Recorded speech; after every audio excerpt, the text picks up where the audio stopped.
Ready to roll? Everybody ready to go? Afternoon. How we doing? Great day to be a Rebel, right? Want to know today for us in a lot of ways. I want to start by taking some time here to thank and recognize some really important people who made this first phase of Rebel football for us a success. First off, President Miana, obviously, and Athletic Director Desiree Reed-Francois and her executive branch, Eric, Megan, John, Mallory, Marcus, Teresa, Trish, and HR, allowing me to hit the ground running, hire a staff, and get them on the street going in such a short time period. That does not go unrecognized in our building. Secondly, the families of the staff that allow me and my staff to get out there and be gone all month. Working their tails off 24/7 on the class in these last 30 days has been a grind. It's been fun, but it's hard on them, and I'm thankful for them. Next, the support staff and staff: Matt Leach, Director of Player Personnel; Brittany Bames, Sarah Doty, Matt File and his staff; Diamond Brennan and Haley; David Wedley and academics; Joe Maggio, Sarah Wattenberg and Cole Kelly; Dr. Gall, Dr. Casey, equipment room, training room; hospitality, college and services; front office assistants, Ashley and Amberly Nelson. Those people are behind the scenes. Those are the ones that don't get enough credit, and I refuse to let that slip by. Next is the coaching staff. Awesome group. These guys spent the last calendar month grinding on this class away from home, in hotels, red-eye flights, rental cars, cheap food, home visits, basketball games, whatever it takes to build a comprehensive attack on building a great roster. Those are the real reasons that today is so successful. Those guys are Peter Hansen, Danny Langsdorf, Cameron Norcross, Jordan Powpow, Scott Baumgartner, Kenwick Thompson, Trey Watson, Damon Magazoo, Nate Longshore, Charlie Landgraf. Last and not least, the community. Big thanks and patience in these last few weeks with us amidst the chaos. I mean, I say that because a reminder to us as we work through these 3 weeks, there's a huge UFC fight in town. There's a Super Bowl in town. There's all the amazing things that happen and beautiful things about this city that we had to navigate and work through in these 30 days and building a comprehensive plan to recruit these guys and put them in a city and organize a really, really amazing 48-hour visit by the minute for these men and women and their families. Also here in Vegas, a huge thanks to the Fertitta family and their complex and all the suppliers of this amazing building. Green Valley Ranch, the Palms for helping us out, the Raiders Preview Center, Mark and Robin Brook, the Degree, Top Golf. I mean, all these people made this necessary. This is the only way this gets done. The time for the acknowledgments for me is absolute. The team and I know how important these people are, and they take a huge role in what we do, and we take it very seriously. This is why we took the job, to be around great people: vision, passion, humility, work ethics, core values. They want to be part of something special and change young people's lives.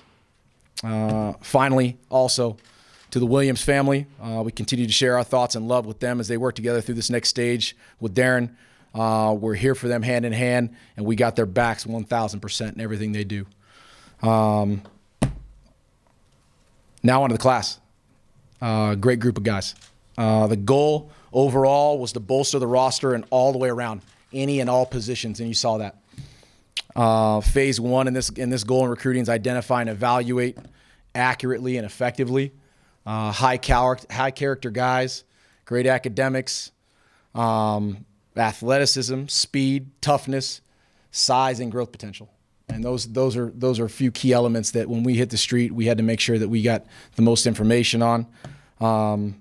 And we feel that we've done that. We put our first step forward in building a program that when I first got here said that I wanted to build it the right way, recruit at a high level, and compete and contend each year, and something that will last.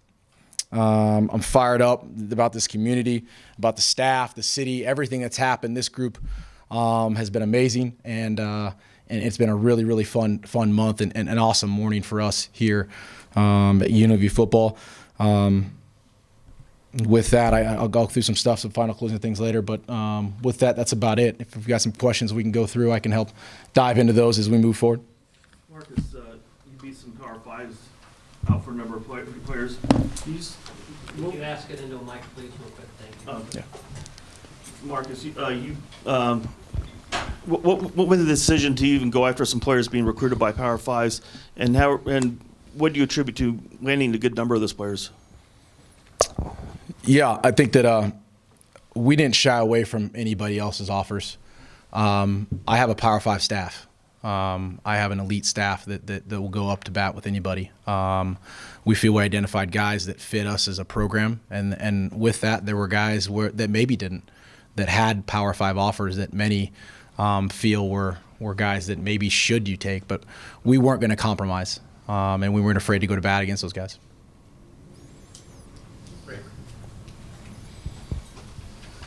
What's the status on the eligibility for this season for Justin Rogers? That's still pending. We're working through that, and we've got a plan for that moving forward, and we'll comment on that later. And then health-wise, is he good to go? Good to go. He's been working out, been at home. He's done a great job. We've seen him live. Nate Longshore did a great job going out there and short on staff. We're able to send some guys out. Did a good job evaluating, seeing him, meeting him, watching him work. He's impressive now. He's come a long ways. I met him in high school when we were recruiting him there as a junior. He got hurt and has bounced back great. How many guys in this class, was it because you had recruited them before, or your staff had recruited them before at other places? I think that there's probably all over the board, really. There's a lot of guys we had relationships with, but I think that's also why you see 11 states. I mean, the staff we put together has had, you hope that they have connections and relationships in a lot of places that are able to transcend basically where we're at. And so that reached out. They spread their webbing, and they did an awesome job. I think those relationships showed up in many avenues. First signing day in the books. What makes this class so special? I think it goes back to the things that I mentioned before. Number one, the traits they had. Obviously, character kids with good academics. Our evaluation process is probably the thing that we're most excited about, because we had to do it in such an abbreviated period. We also rolled the dice. We bet on ourselves in that first signing period. We didn't sign anybody in that first signing period. There was a lot of talk about why and what and how and if that was the right move. But collectively and frankly myself felt like to build something the right way, I wanted to sit down face to face with everyone that was going to come in here, meet their family, shake their hands, look them in the eye, talk to their coach, look at their academics, have a feel. In December, I didn't feel like I had that. In December, some things play out in a couple weeks, transcript-wise. You find out someone may be where they think they're at, and then you get a transcript post-Christmas, and guess what? That's not where it was. We're not going to compromise on certain things. And so we bet on ourselves, and that was really, really good to see. Really good to see our guys that identified the right guys. We didn't recruit off rankings. We didn't recruit off what people said. I got a varsity staff, like I said, that really understands what we're looking for, and we didn't compromise, and really feel really good about that, and the families that are with them too. You had a pretty hectic 24 hours. 3 guys decided to go elsewhere, but you also got 4 guys who weren't previously committed. Just what does that say about the willing to, I guess, recruit all the way to the end? All the way to the end. We were on phones all the way through the night here at 4 a.m. and working on phones all the way through midnights and other time zones. And I don't even know what time we're in those other time zones at that point. That's part of it, though. That's part of it. You can't pretend to assume they have all the answers or that they're completely comfortable in certain things. You have to continue to keep that open line of communication, and keep working your plan and being authentic and open and honest and staying with them and answering their questions. You know, you can't, if you start, pitting yourself one way or the other, you can turn people off in that regard. And I think the thing that we showed and I hope the families felt for the most part is the fact that we had a really authentic group that's organic in our recruiting process and willing to answer any questions and not hide anything. And I think that proved prudent. Coach, Vegas over here. Coach, Vegas hasn't always been seen as an asset when it comes to recruiting. What did you find from some of the people that you talked to over families, parents? Vegas is an issue or an asset when it comes to recruiting athletes here? Asset. I don't know what would. I can't speak for anybody else. All I can say is that the momentum in this city, you can feel. The families felt it. The recruits felt it. We brought it to light. We made them understand the momentum within this building, within the athletic department, within the university, within the city. And I think when you start building that plan and you make it comprehensive and you make it all go back from start to finish, and you really build a nice plan for them as far as the community and what it has to offer, as opposed to clickbait, you can build a really good picture of what a family can look for. One of the storyline, I should say storylines, but one of the things that was very easy for us to say was, I decided to move my family here. I grabbed my 6-year-old daughter, I grabbed my wife and said, I'll move here community-wise. I grabbed a varsity staff full of families and kids. They decided to come here. For me to sit in front of a mom and a father and anyone who's making that decision with that young man to say that openly and honestly, I think helps build a bigger picture. There's nothing to hide here. This is an amazing city. There's tons of resources. You want life after football and all the people you can rub elbows with that come into the city every day. Why not? There's going to be parts of any city in the country that someone could go ahead and raise an eyebrow out. We built a picture that made them understand that our core values and ethics were going to be able something to help them guide them and wherever they're at. And it just so happens we're in Vegas, which is an amazing community. Hey, Coach Ray Brewer, Las Vegas Sun. How are you? Good, how are you? Obviously, one local in the class. I know that by the time you got here, many of the other locals had already committed elsewhere. What's your plan in terms of getting into some of the local high schools? I know you had a chance to meet some of the coaches already with some of the programs. How do you plan to attack local recruiting? We'll attack it just like we do anything else. It's in our backyard.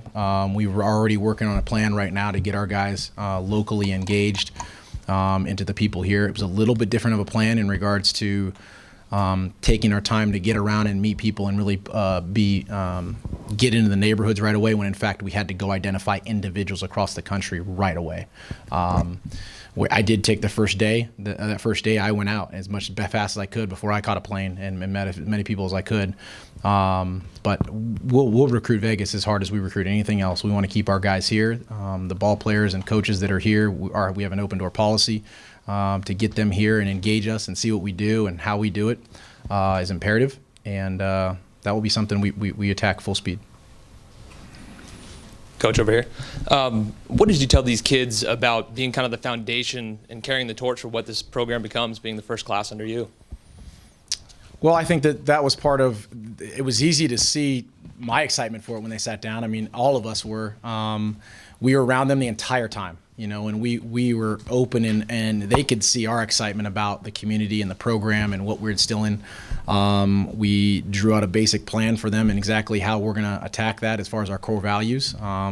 We tried to attack individual pieces of our program that gave them kind of a comprehensive look as to what it would look like, from on the field to off the fields to academics to community to playing time to position to offensive scheme to life skills.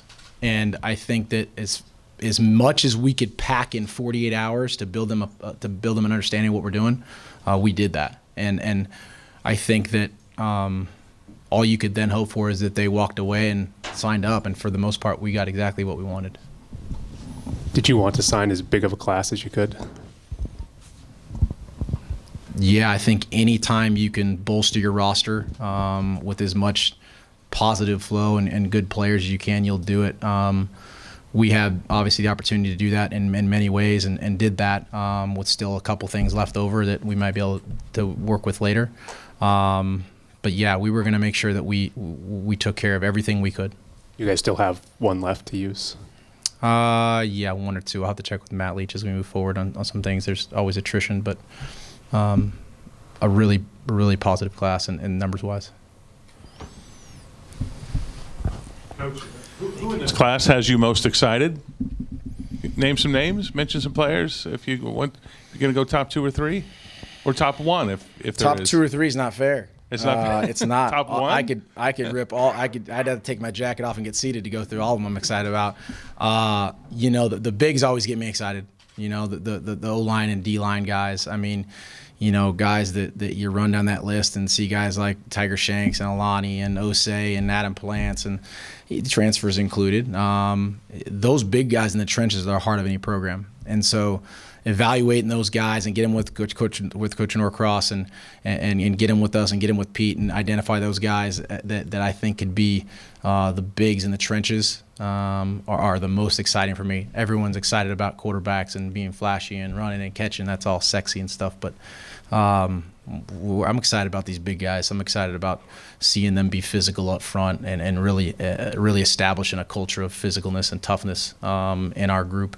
And they're excited about it too. And I wanted guys who liked seeing themselves pancake guys and beat up quarterbacks and watch Brennan Scott run through the face mask of guys and watch LaShawn Bell run around guys and get ready to smack guys. And the list goes on. Osei off the edge and Adam getting ready to kind of reestablish himself. And, you know, there's a Jalen Dixon, you know, a kid that's got a chip on his shoulder who's 6'1", who just is a ball of fury. And all these guys have traits. They all have traits. I mean, the class in itself, you know, one of the things that's really interesting when you look through some of the things we look through and the higher end of it is I talked about 4 of those components. One of them is size and growth potential.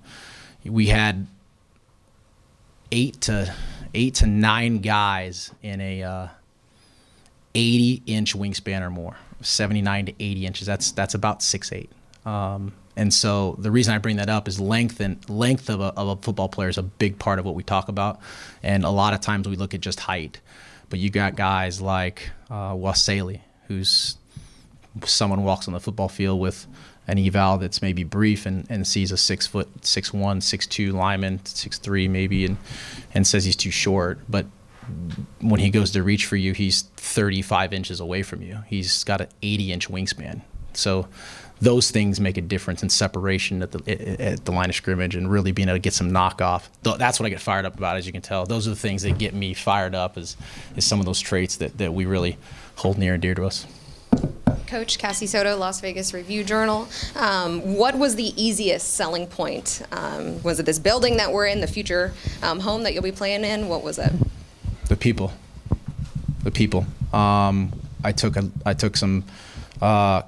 a long time trying to get the right staff, and when you really, you know, when you visualize what you want it to look like as a first-time head coach, you hope that the first thing you can do is have those players meet the staff and have the parents meet the staff and feel comfortable and feel like they've got character and integrity, humility, compassion, competency, and some good to great pedigree. When you pop on the film, can they teach? And I think that is the thing that transcended a lot of this was the people. And then when you got outside the building, the other people, the support staff that the families meet, because they don't just, this is a big decision for them. They don't just meet.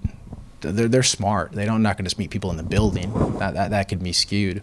They spend a lot of time with people in the hotels or people in passing in athletics on the tour, or David Wedley, and in the hospitality management, in the training room, and President Miana and athletic director Desiree coming into a training table and hearing them talk and just visit. Very organic is what we were trying to make sure that they understood we were about. And one more, that Anchorage, Alaska, was that a home visit that you made? What was that like? No, I did not have. I unfortunately didn't have to go, but not that we wouldn't have gone. I didn't have a chance to get there. I had met Alani though before. He had come to camp in Oregon for us, and he was phenomenal in his visit coming down. We reevaluated him like the others that were on that list, and he was a pleasure. He was awesome. He called this morning. It was still dark. And so he was phenomenal. He's a character. Coach A, CC, UNLV Rebel Hi, Report. CC. Hi. I have a question, and I came in a little bit late, so forgive me if you've already addressed this, but have you devised a plan on more in-state recruiting? We have some great high school teams here, so have you addressed that yet? Yeah, we did. We talked about it a little bit earlier.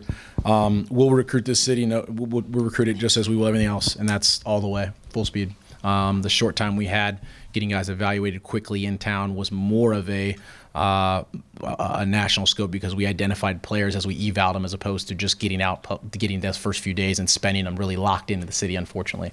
But we are going to evaluate this talent and keep the guys home that can be part of our program as best we can. I think that they are starting to feel that. I think I went out my first day available. I got out before my flight I had about 2 hours, and we rolled out early and hit as many as I could on the way to the airport, and made sure those guys knew that we're not skipping them. We're going to be right here. Our doors will be open. They'll be here a lot, as much as they want. The coaches will spend a lot of time letting them know how important they are. Yep. How you doing, Coach? Great. Coach? I can hear you. Jerron Turner, Franchise Sports Media. As a head coach, you said you were more excited about the bigs, the guys in the trenches. But as a staff, what position group was most important to recruit to bolster the roster? All of them. We looked at the entire roster. We eval'd every guy, made the coaches write up every player on the roster. We went through every position at length, at nauseum. Eval'd the current roster. Went through a comprehensive plan both on and off the field, as much information as we could to gather to pinpoint where we felt we could bolster. And when we were done with that, when we felt there wasn't any place we couldn't improve, and so we went out and did that. We had the numbers to do that, and it made sense for us. And so there really wasn't just one. I mean, if you name losing a lot of linebackers last year was a big component just based on pure numbers. So we attacked that. But overall, we went after every position. Are there any kids in that 23-player high school recruiting class that you think can make an immediate impact? Or are you gonna? That's to be determined. It's easy to say that right now, but I haven't had a chance to see what we've got here live and in our system with our offseason. I think phase one of us really is recruiting, but behind the scenes also we've got 2 weeks already engaged in Coach File and his staff of our player development program, which is a huge piece we're about to jump into. And then it transitions into spring ball. That'll give us more of a comprehensive look at who we believe in this class would probably make an immediate impact. All of these guys that we recruited, we looked at in a sense to say, okay, if we had to play them early, we need to think of that. So push comes to shove, we feel like we might have to get some of these guys prepared right away, and they're excited about that. Any more questions? Thank you, guys. Thank you. Thank you.